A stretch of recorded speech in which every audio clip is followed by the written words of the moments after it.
Elle sera désormais appliquée, la valeur transactionnelle, sur toutes les marchandises, annoncée cet après-midi par la Direction générale des douanes à travers un point de presse.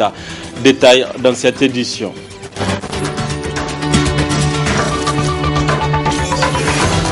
Les textes juridiques et fondamentaux seront traduits en langue nationale. C'est dans une signature de partenariat entre le CCLN et l'ALC intervenue cet après-midi à la Maison de la Presse. Détail également dans cette édition.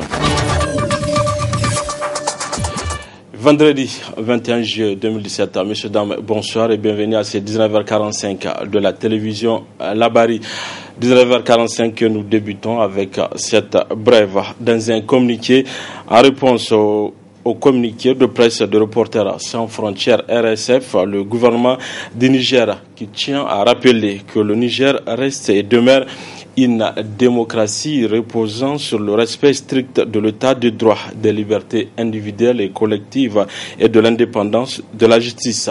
Jamais, et cela depuis 6 ans, aucun journaliste n'a été poursuivi, détenu ou même inquiété dans l'exercice de sa profession. Le Niger reste indéfectiblement attaché à la liberté d'expression et de presse. Le président de la République est à ce jour le premier chef d'État à avoir signé la déclaration de la montagne de la table. Le gouvernement réaffirme sa ferme détermination à protéger et à promouvoir toutes les libertés publiques, notamment les libertés de presse et d'expression.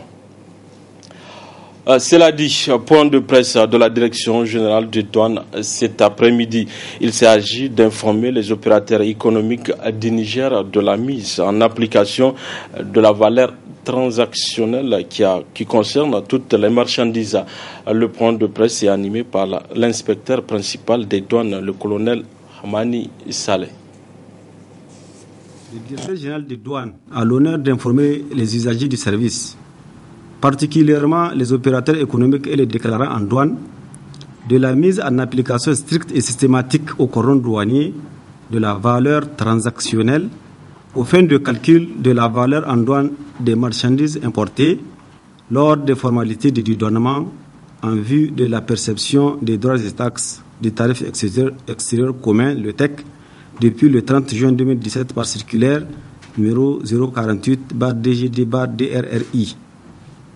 Cette valeur transactionnelle, définie par l'accord de l'Organisation mondiale du commerce, OMC, signé par notre pays le 15 avril 1994, a été transposée au niveau de l'UEMOA par le règlement numéro 05/99/CM/UEMOA du 6 août 1999 et au Niger par des textes réglementaires.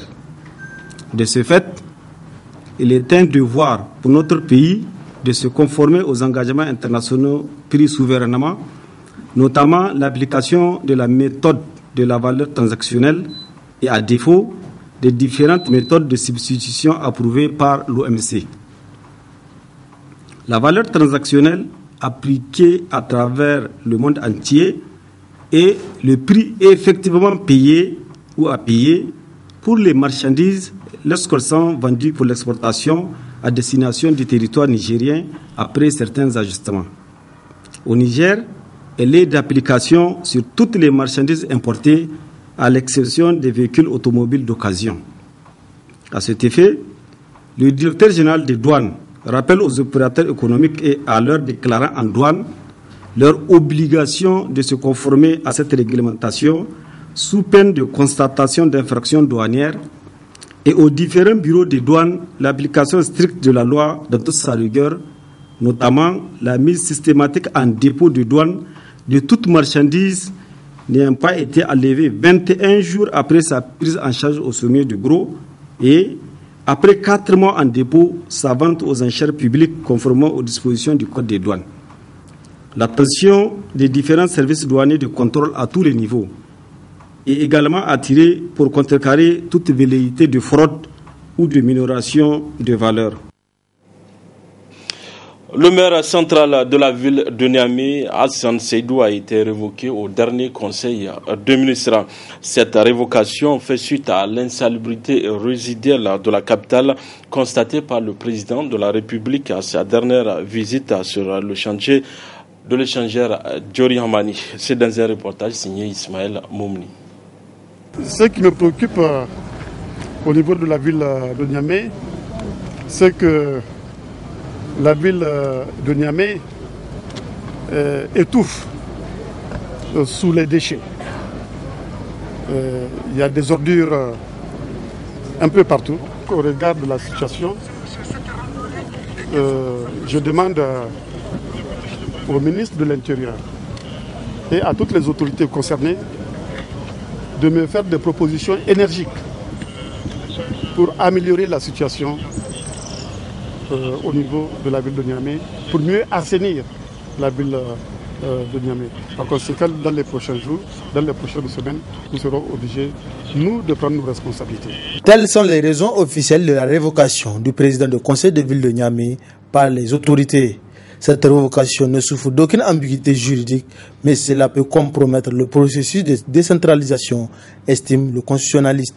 Au regard du dispositif juridique actuel, la révocation du maire central de la ville de Niamey est conforme à l'article 63 du Code général des collectivités territoriales. Mais cela, au-delà du point sur le plan juridique, lorsqu'on doit faire une appréciation dans le cadre de la libre administration des collectivités territoriales qui postule qu'au niveau des entités juridiques qui sont créées, qui ont la personnalité juridique en même temps que l'État, notamment les collectivités territoriales, en l'occurrence la ville de Niamey, avec le recul, on perçoit mal que le pouvoir exécutif puisse avoir un pouvoir de sanction autant sur la personne du maire que sur, en tout cas, le conseil municipal, donc l'organe délibérant, et comme la dissolution qui a été prononcée. Pour l'acteur de la société civile, Laoli Adamou, ce limogeage doit s'élargir. Notre attente, c'est tous les 5 maires des arrondissements communaux qui doivent tomber avec le président du conseil de ville de Niamey, mais non pas seulement le président du conseil de ville de Niamey. Si par ailleurs il y a une responsabilité, il faut que c'est une responsabilité collégiale, il faut que ça soit une responsabilité qui concerne tous les maires. Mais de toutes les façons, encore nous disons que le combat n'est pas fini. Nous tenons à ce que tous ces conseils-là disparaissent. Quant au syndicat national des travailleurs de la collectivité territoriale du Niger, invite les autorités à placer à la tête du conseil de ville de Niamey une personne capable d'y remédier aux problèmes. Et nous attendons à ce que le gouvernement crée les conditions pour nous amener quelqu'un qui fera en tout cas la fierté de la ville de Niamey. Ça veut dire que la fierté de la population et des agents aussi. Il faudrait qu'on nous amène quelqu'un qui va réfléchir et qui va trouver les voies et moyens à mettre à la disposition des agents de la ville de Niamey les moyens nécessaires en matériel et en finance pour pouvoir faire le travail. Ça ne sert à rien de déplacer un pion et ramener un autre pion qui ne fera pas plus que l'autre. Alors, futur locataire de l'hôtel de ville de Niamey, vous aurez du pain sur la planche, vu les défis à relever, en vue de redorer l'image de Niamey qui fait face à une insalubrité criarde. Suite à cette révocation du maire central, les citoyens se sont prononcés par rapport à cette révocation. On les écoute. Nous avions appris avec une grande joie la révocation du maire que nous avions souhaité depuis. Cela nous a franchement regardé, étant citoyens et lambda. Nous disons cela parce que tout celui qui connaît la ville de Niamey en général et les différentes communes qui composent la ville de Niamey sait pertinemment qu'il y a une certaine inconséquence, une certaine incapacité de la gestion des affaires de la collectivité. En premier lieu, nous avions salué ce courage du président, une visite de surprise pour voir comment les maires qui sont élus au niveau de la ville de Niamey sont en train de travailler. Et à travers son discours, nous avions compris que ce dernier temps, le président cherchait à se ressaisir parce qu'il a compris qu'il ne doit pas laisser les choses passer comme ça.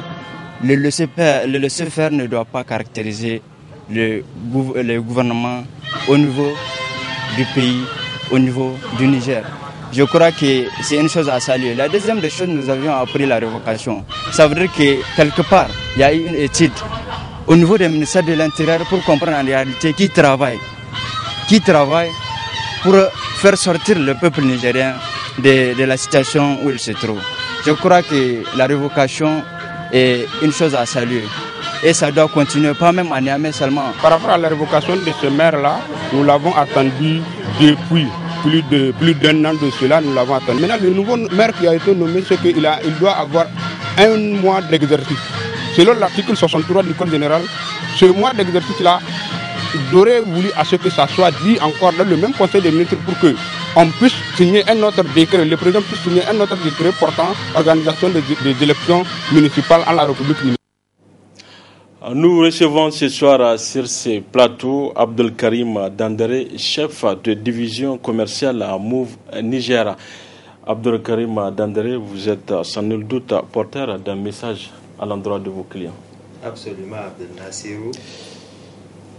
Je suis ce soir sur le plateau de la Bari pour annoncer aux téléspectateurs le lancement des services Internet 3G++ de Move Niger.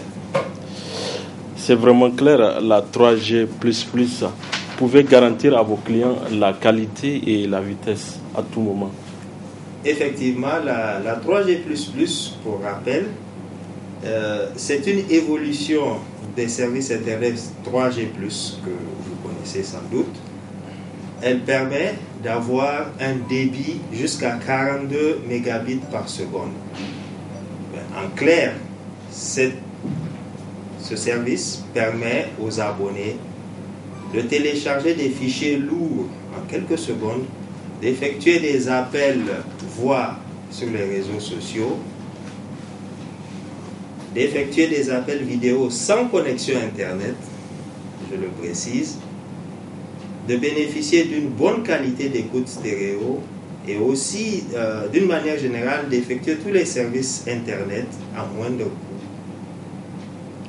Alors, je reviens sur ma question. Je disais tantôt, c'est vraiment clair, la 3G+.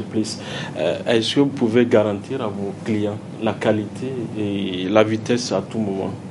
Effectivement, la qualité et la vitesse seront garanties.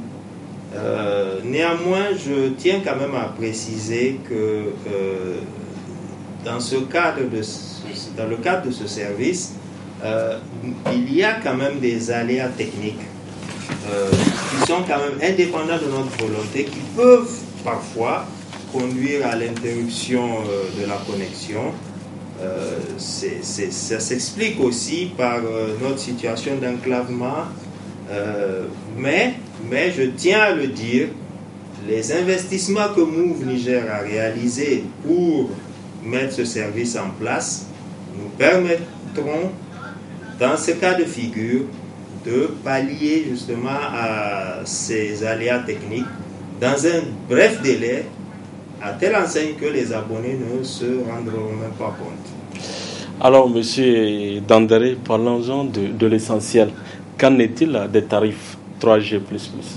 Oui, les tarifs, je dirais que Move Niger, fidèle à ses habitudes, a mis en place des offres adaptées et accessibles aux abonnés.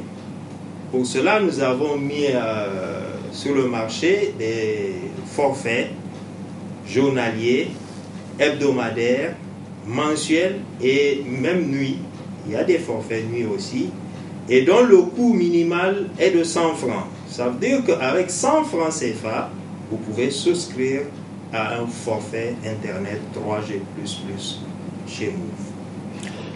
Toutes ces informations seront disponibles sur notre menu qui est accessible en composant étoile 888 dièse. Je répète, étoile 888 dièse.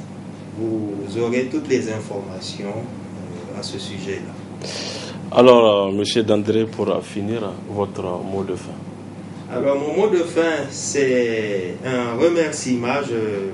Nous n'allons pas cesser de le dire. Nous remercions donc nos abonnés pour la confiance qu'ils n'ont eu de cesse de nous témoigner. Et nous leur assurons que beaucoup de bonnes surprises sont encore à venir. Plein de surprises avec Move Niger en restant tout le temps connecté. Abdoul Karim Dandare, je rappelle que vous êtes chef de division commerciale Move Niger. Merci pour votre intervention. Vous pouvez rester avec nous pour la suite de cette édition. La salle de banquet de la primature a servi de cadre hier après-midi à une table ronde sur la scolarisation et la formation des filles au Niger. Une rencontre ayant abouti à la signature de quelques engagements par les différents acteurs concernés. Le résumé avec Adam Soumana et Aboubakar Souley. La présente rencontre regroupant l'ensemble des acteurs intervenant dans le domaine de l'éducation et des représentants des partenaires techniques et financiers autour des membres du gouvernement vise à échanger sur la scolarisation des filles au Niger. Prenant la parole à cette occasion, le ministre de l'Enseignement primaire a souligné les attentes du gouvernement à l'issue de cette rencontre.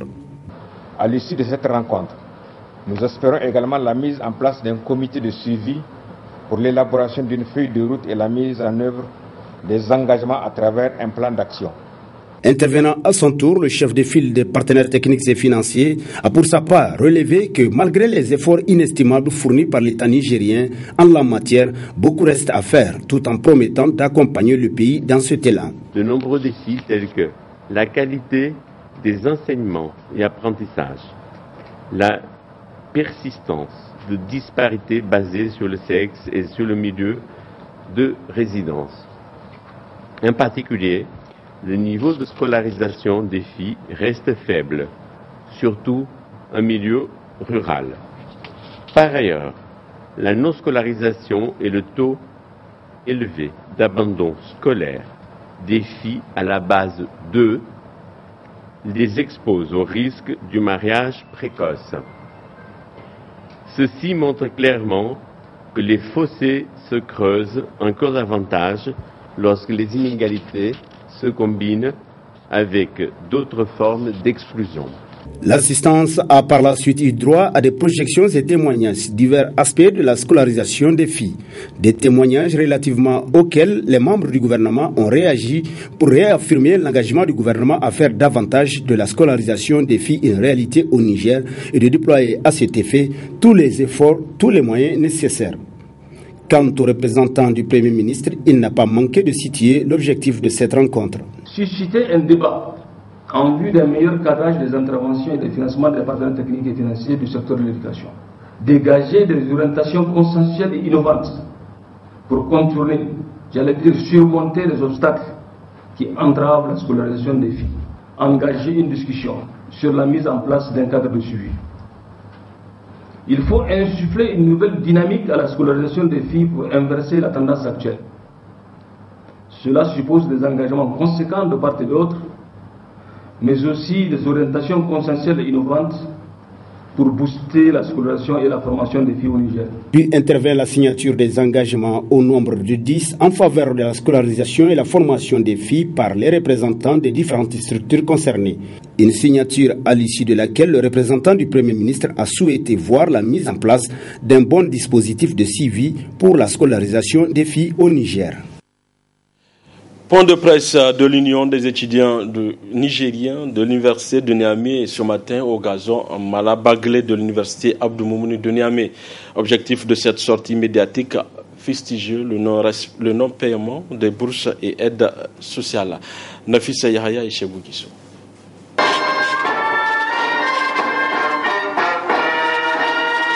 Ce deuxième point de presse de l'Union des étudiants nigériens de l'Université de Niamey-Yenoun dans l'intervalle de 10 jours vise à rappeler les conditions dans lesquelles vivent les étudiants nigériens en général et ceux de Niamey en particulier du fait du non-paiement des bourses et aides sociales. Nous sommes au dernier virage. Aujourd'hui, nous les rappelons.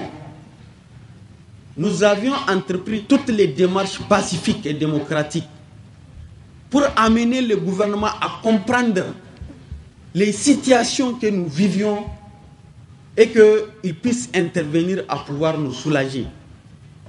Mais apparemment, la politique de la carotte ne marche pas avec le gouvernement de la 7e République.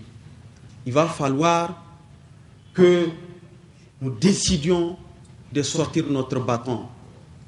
Parce que nous allons nous inscrire dans les prochains jours dans l'action. En cas de non-satisfaction, l'UNUN compte organiser un sit-in le mardi prochain à la devanture du ministère de l'Enseignement supérieur. Je voudrais demander aux camarades de retroucher leurs manches. Je voudrais demander aux camarades de mobiliser les militantes et militants, où qu'ils soient, pour qu'ils soient sur les campus. Parce que c'est clair, nous allons lutter, mais crescendo. On va prendre un temps de mobilisation pour la première fois. Mobilisons nos nattes et nos tapis, parce que nous allons prendre d'assaut les messeries. Le mardi à venir, j'invite toutes les militantes et les militants à venir individuellement pour qu'on ne soit pas accusé d'attroupement sur les voies publiques et donc d'avoir commis une infraction, que chacun, tout celui qui a une moto, qu'il se déplace pour aller au niveau du messerie. Celui qui peut partir à taxi, de partir individuellement.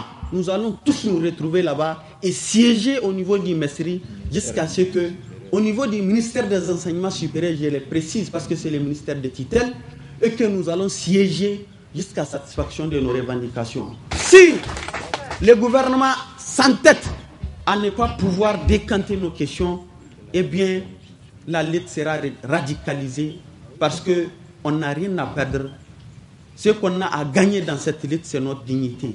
Les points de revendication de l'UNUN, objet de cette sortie médiatique, font partie des raisons de la violente manifestation des scolaires du 10 avril dernier. Cérémonie cet après-midi à la Maison de la Presse d'une signature de partenariat pour la traduction des textes juridiques et fondamentaux entre le cabinet de consultation et de communication en langue nationale du Niger et l'association des constitutionnalistes du Niger. Le point avec la rédaction Labari. Par cette présente signature, le cabinet de consultation et de communication en langue nationale du Niger et l'association des constitutionnalistes du Niger s'engagent dans un partenariat pour la traduction des textes juridiques et fondamentaux, les langues nationales étant le meilleur moyen de diffusion de ces textes fondamentaux. La promotion des langues et la traduction des textes fondamentaux nationaux, internationaux dans ces langues ont été l'une des promesses fortes de la conférence nationale souveraine du Niger.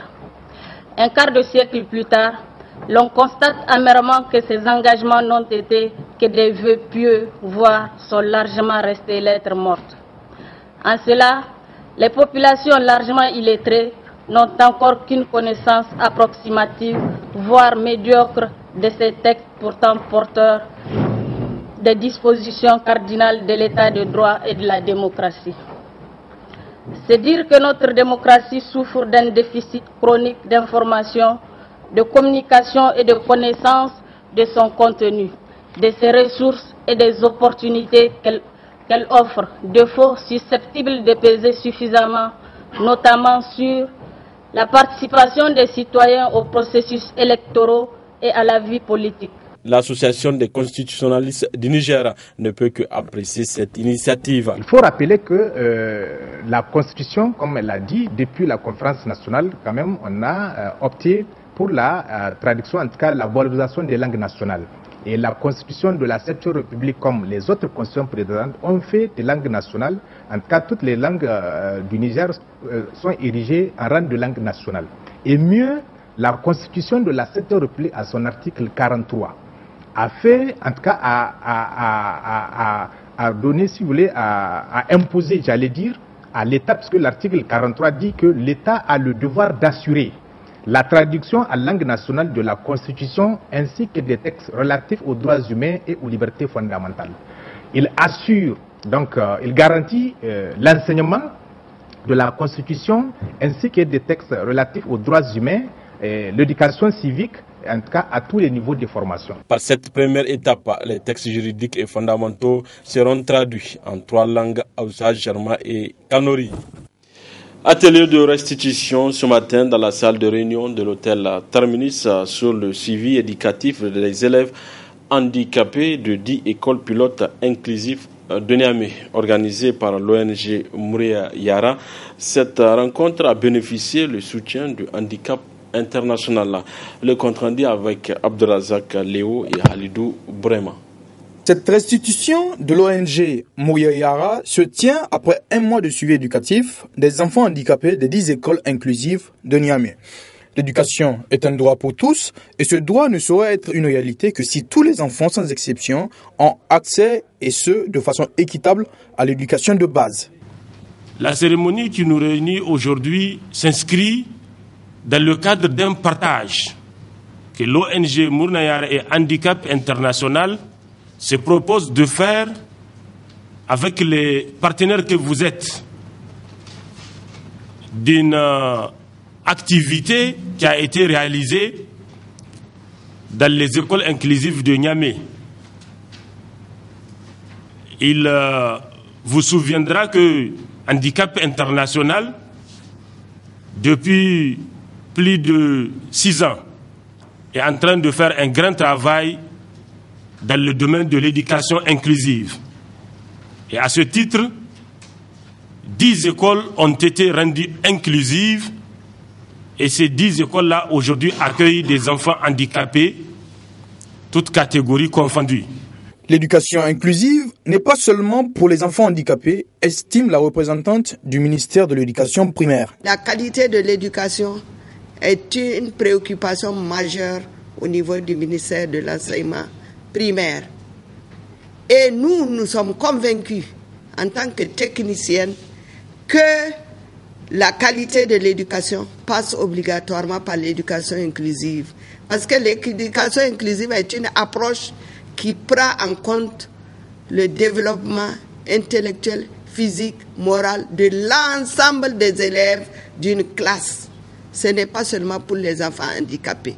Et à travers les pratiques pédagogiques, aujourd'hui, on peut même sauver beaucoup d'enfants qui ne sont pas handicapés, qui sont dans le système éducatif. Handicap International œuvre auprès des autorités du Niger depuis 2007 pour garantir ce droit universel à tous les enfants et en particulier les enfants handicapés à travers une approche d'éducation inclusive. C'est une activité que nous avons entamée cette année avec Mournayara.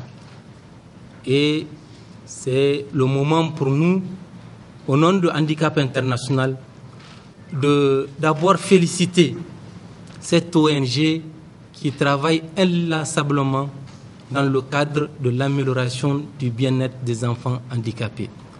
Cette ONG fait énormément de choses pour faciliter l'inclusion des enfants.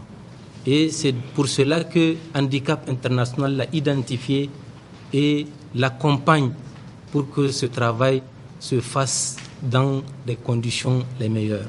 Ainsi, à travers le suivi, l'ONG Mouyayara a joué un rôle de veille, de manière générale sur le suivi des 10 élèves. Voilà, messieurs, dames, c'est tout pour ces 19h45 de la télévision Labari. Merci à vous de l'avoir suivi. Au revoir.